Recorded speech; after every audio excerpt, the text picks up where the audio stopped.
Oh, hello everyone.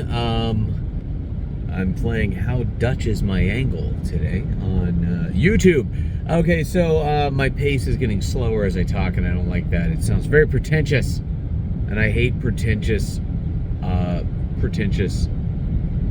poopy, and pretentious, poopy-headed people.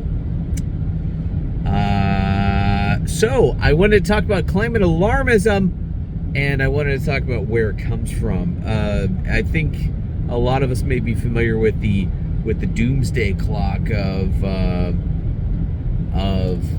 12 years, which was thrown around about 4 years ago. And that number is going down dramatically. And the doomsday clock is based on a concept that we're never going to be able to turn back this tide of change that will dramatically change the ecosystems of the planet with man-made global warming and man-made climate change that will eventually lead to our extinction. And people talk about it like, oh, the planet will die and this, that, and the other. Well, okay, I just want to let people know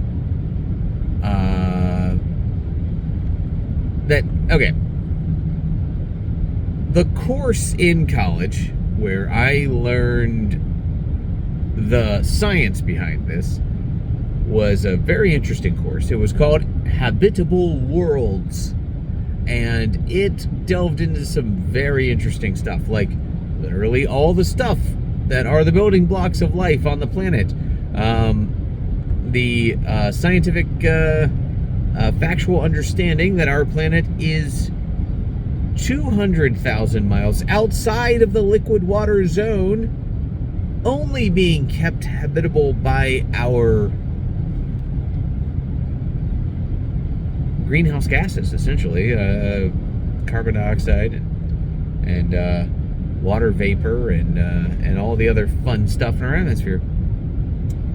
And it got into some neat stuff like the Drake equation about, the possibility of life having developed on other planets and in other places around the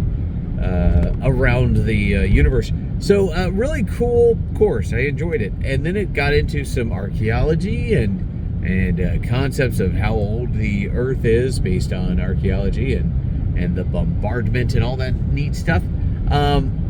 But it got into, all this climate change stuff right at the very end, but from a very educated place. And I felt pretty, armed to understand where the science is when it comes to this. And it's basically like, hey, here's the times in our Earth's history where the planet shoots up in temperature, and when that happens, you see a dramatic lessening of the diversity of species all across the planet. And they talked about, the iridium layer, where a giant asteroid smacks into the Earth and craps out a bunch of radioactive ash into the atmosphere that winds up all over the planet. So the iridium layer is something that they're going to bump into all over the planet. And then, so they just sort of, they show you that, like, oh my gosh, see? All the dinosaurs got killed because of this, right? And they show you that. And then they go back even further in the Earth's history to talk about the 2 degrees. Now, if you ever hear this, like, there's a 2-degree shift or an 8-degree shift, all this comes from, like, I don't remember how many, billions of years ago this was, but there's, archaeological findings that show that the temperature went up over like an 8,000 year period, and in that time period, the big creatures, and by big I mean single cell organisms that are, big by single cell organism standards, went smaller. The big ones died and only smaller ones survived. And that's over this period of global warming. Now, of course, these are not mammals. These are not even reptiles that can, more efficiently regulate their internal organs and systems. These are single-celled organisms, sea monkeys. These are very, very simple things, and these things died.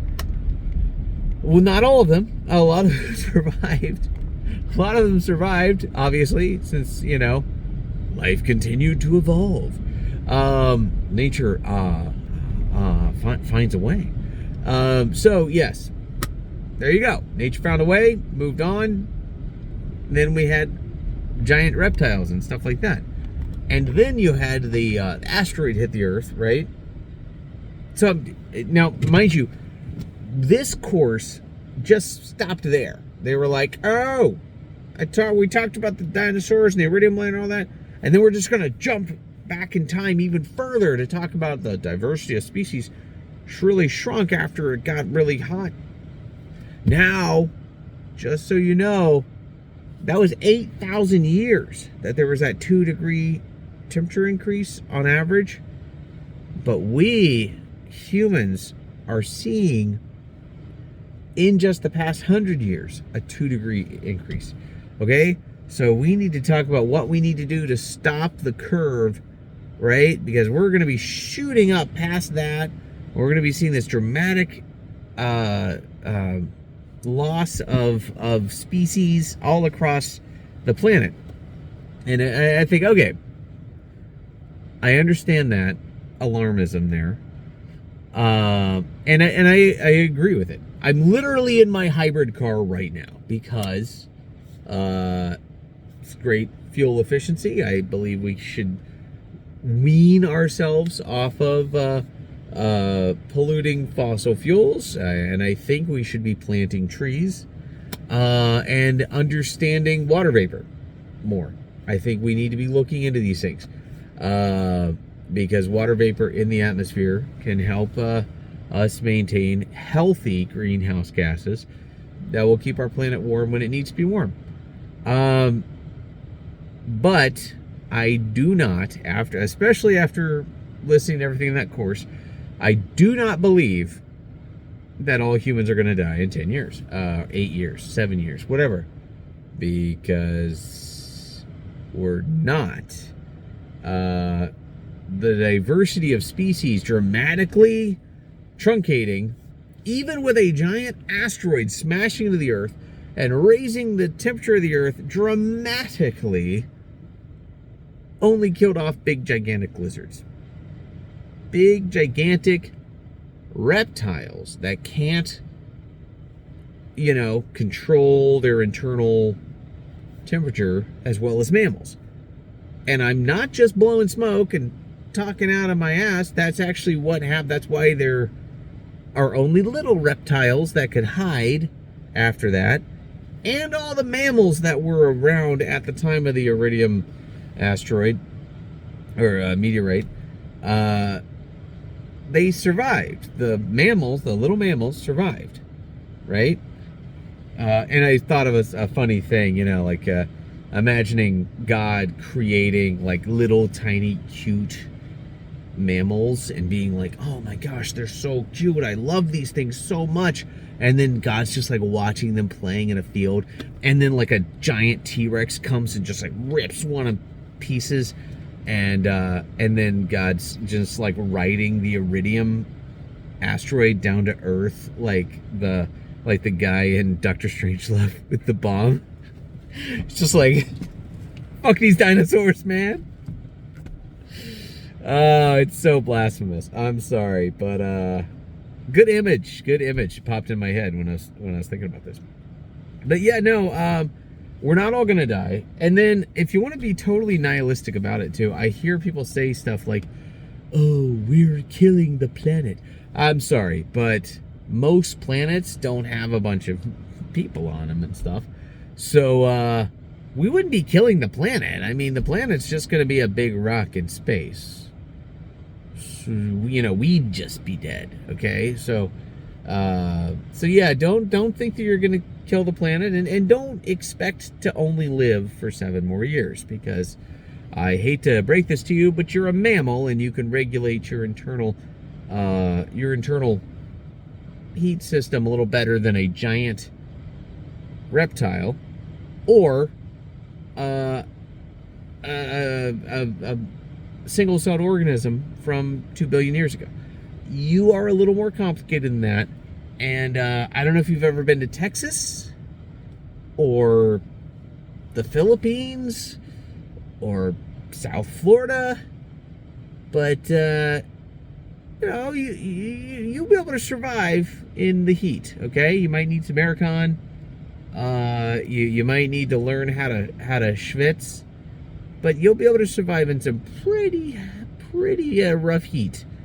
Even more than 2 degrees. Even more than 2 degrees hotter. All right, that's it. That is my my combating climate alarmism, and that's from a conservationist, mind you. Again, from a guy driving a hybrid vehicle who recycles, who dramatically wants us to curtail our emissions and understand how to maintain a healthy atmosphere.